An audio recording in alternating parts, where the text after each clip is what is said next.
ام البنین نام مولا علی نے رکھا ہے، اور وہ بھی اس بی بی کی خواہش پر رکھا ہے۔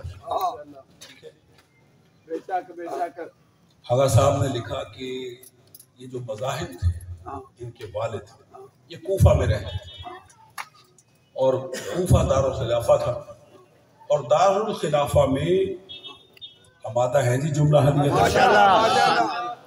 دارالخلافہ میں بہت ساری خرابیاں بھی ہوتی ہیں، الٹے سیدھے لوگ بھی ہوتے ہیں، تو انہوں نے وہاں سے ہجرت کی اور کوفہ کے ایک دیہات میں آباد ہوئے۔ کون؟ حضرت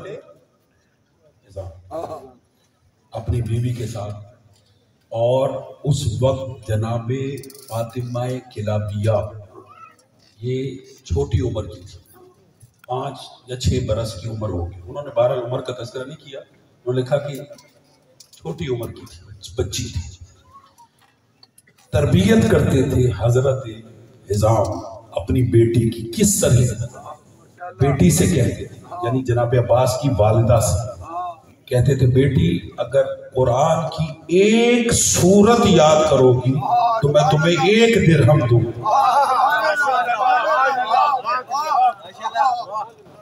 میرا ساتھ دیں، اس پہ بھی بولیں گے، سیرت پہ بھی بولیں گے، مائیں بہنیں بھی سن رہی ہیں اور آپ بھی سن رہے ہیں، گھر میں خواتین بھی ہیں، بچے بھی ہیں، اور سب کو دعوت فکر ہے۔ کیا کرتے تھے؟ بیٹی سے کہتے تھے قرآن کی ایک سورت یاد کرو تو 1 درہم دوں۔ اس کو آپ 1 روپیہ یا 1 سکہ نہ سمجھے، درہم چاندی کا ہوتا ہے، ٹھیک ہے؟ 1 مسکال کا 1 درہم ہوتا ہے، اور 2.5 مسکال ہو تو 1 تولہ بنتا ہے، ٹھیک ہے؟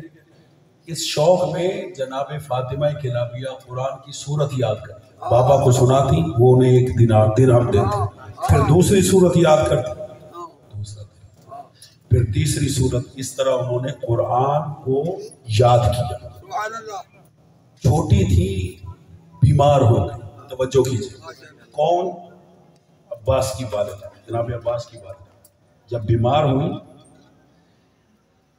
تو ظاہر ہے تیمارداری شروع ہوئی، تو دروازے پہ دق الباب ہوا، جناب فاطمہ کی والدہ دروازہ پر گئی تو دیکھا کہ ایک مستحق خاتون ہے، مانگنے والی، وہ دروازے پر، اس نے طلب کیا خدا کے نام پر، تو وہ گئی اور جو توفیق تھی اس کو دی، چونکہ سائلہ تھی، اور حکم ہے کہ سائل کو کبھی خالی واپس نہ کرے، یہ بھی ذہن میں رکھے، کم دینا نہ دینے سے بہتر ہے،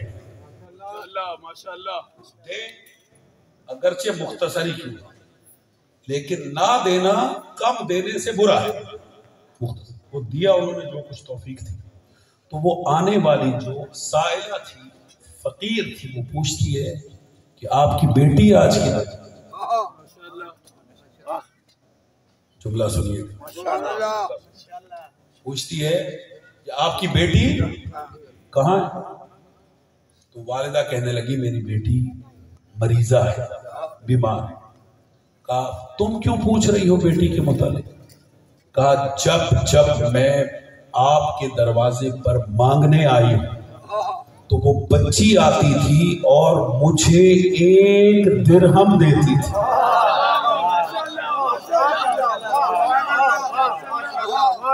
اللہ زندگی دے آپ، یعنی جب میں نے خیرات طلب کی تو وہ بچی دروازے پہ آتی تھی اور وہ 1 درہم مجھے خیرات دیتی تھی۔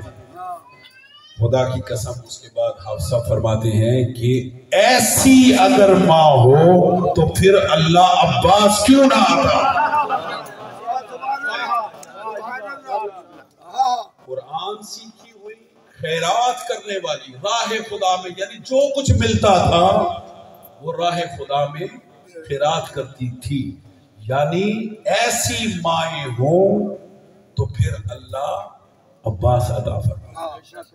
اور جب آئیں اور اللہ نے بچے دیے تو ایک دن حسنین مریض ہو گئے، امام حسن و حسین، اور اس بی بی نے بڑی تیمارداری کی ان بچوں کی، اور جب افاقہ ہوا تو مولا علی پوچھتے کہ اے فاطمہ تم نے بڑی خدمت کی حسن و حسین کی، مانگو مجھ سے کیا چاہتے۔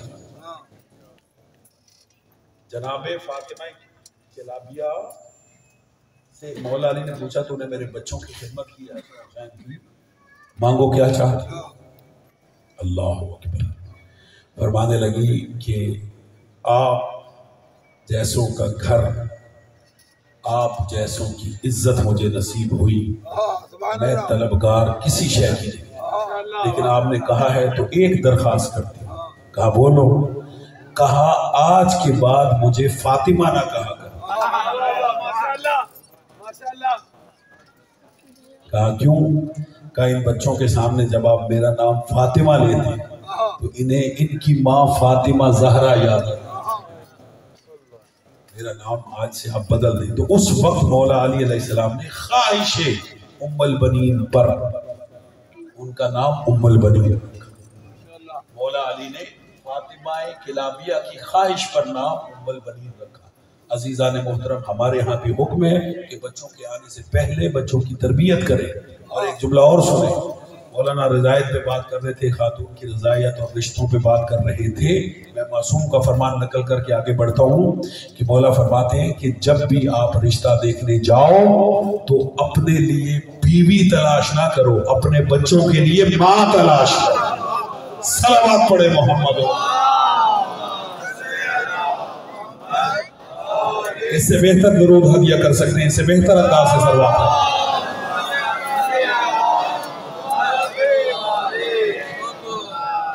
توجہ ہے یا نہیں؟ یہ ہے ماؤں کا کردار۔ توجہ ہے، یہ ہے ماؤں کا کردار۔ ماؤں کے کردار ایسے تو پھر بیٹے ایسے نصیب ہوتے ہیں۔ اور عزیزان محترم، یہ وفا ملی ہے حضرت عباس کو خاندان سے، شجاعت ملی ہے خاندان سے۔ نجیب الطرفین شجاع ہے حضرت عباس، ددحال کی طرف سے بھی اور ننہال کی طرف سے۔ نجیب الطرفین شجاع حضرت عباس۔ اور عزیزان محترم، علی کا بیٹا شجاع نہیں ہوگا تو پھر کون سا؟ توجہ ہے، بس میں بیان کو سمیٹتا ہوں، زیادہ طویل نہ ہو جاؤں۔ حضرت عباس علیہ السلام کا ایک مشہور لقب شہنشاہ وفا۔ زیارت میں بھی وفیون کا جملہ ہے، وفی یعنی وفادار۔ واقعہ کربلا کے بعد وفا اور عباس ایک نام ہے۔ لفظ عباس بولے تو وفا، لفظ وفا بولے تو عباس۔ ٹھیک ہے، علماء تشریف فرمائیں، پڑھ لکھے دوست تشریف فرمائیں۔ وفا کا صرف ایک جملہ ہدیہ کرتا ہوں، سنیں گے؟ ماشاءاللہ ماشاءاللہ۔ اللہ اکبر۔ سورہ بقرہ قرآن مجید کا دوسرا سورہ، اور اس سورہ بقرہ کی 249 نمبر آیت ہے۔ اللہ حضرت طالوت اور جالوت کا تذکرہ کر رہا ہے۔ سنا ہے حضرت طالوت علیہ السلام اور جالوت کا تذکرہ سنا؟ جب حضرت طالوت بنی اسرائیل کو لے کر جالوت کے مقابلے میں آئے، چل چل کر لشکر پیاسا ہو گیا، سارا لشکر جب پیاسا ہوا، قرآن نے اس واقعے کو نقل کیا، لما فصل طالوت بالجنود، جب نکلے طالوت اپنے لشکر کے ساتھ، کہنے لگے ان اللہ مبتلیکم بنہر، تم پیاسے ہو، اللہ ان قریب تمہاری ایک نہر کے ذریعہ سے آزمائش کر رہے۔ پتہ نہیں آپ میرا ساتھ دیں گے یا نہیں دیں گے۔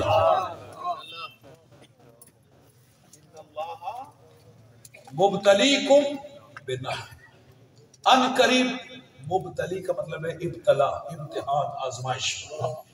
اللہ ان قریب ایک نہر کے ذریعہ سے تمہاری آزمائش کرے، تمہارا امتحان کرے۔ اور آگے کیا کہتے ہیں؟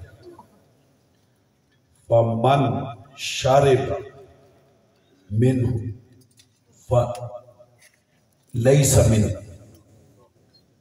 جو اس نہر سے پانی پیے گا وہ مجھ سے نہیں، وَمَن لَّمْ يَطْعَمْهُ فَإِنَّهُ مِنِّي، اور جو پانی نہیں چکھے گا وہ مجھ سے، إِلَّا مَنِ اغْتَرَفَ غُرْفَةً بِيَدِهِ، مگر بس ایک چلو پانی پینے کی اجازت ہے۔